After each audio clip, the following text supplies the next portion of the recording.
Good morning, students. This is the fifth part of Chapter 6 Democratic Resurgence. In the earlier PPT, we have studied how the emergency was imposed.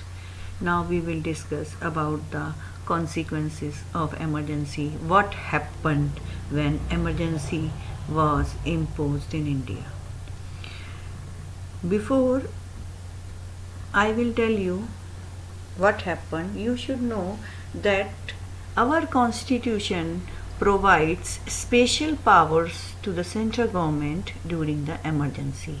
There are two special powers. Number one, at the time federal character of India is disbanded, means all the powers of state government come in the hands of central government. All the powers are concentrated in the hands of central government. And second special power, that at that time the government gets the power to restrict all or some fundamental rights of the people.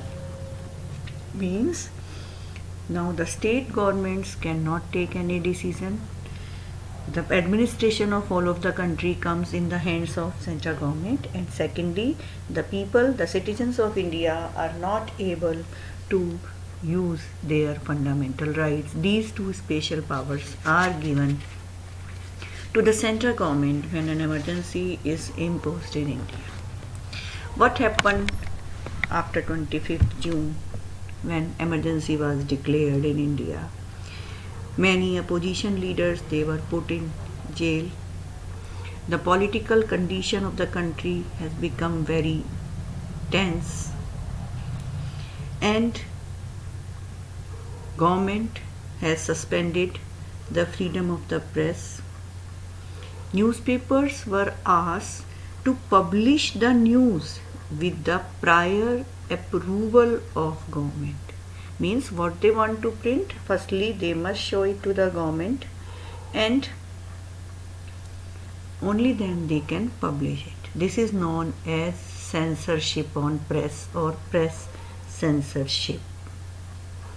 At that time, the government banned Rashtriya Swayam Sevak Sangh, Jamaat-e-Islami.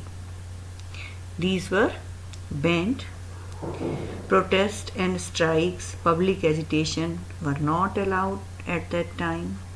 Various fundamental rights were suspended, especially the right to constitutional remedies. You know, right to constitutional remedies? According to that right, we can go to the court to protect our fundamental rights. So our fundamental rights were suspended, especially right to go to the court.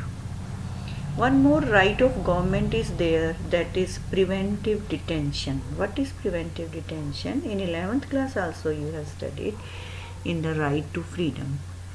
Preventive detention means if the government thinks that a person is not working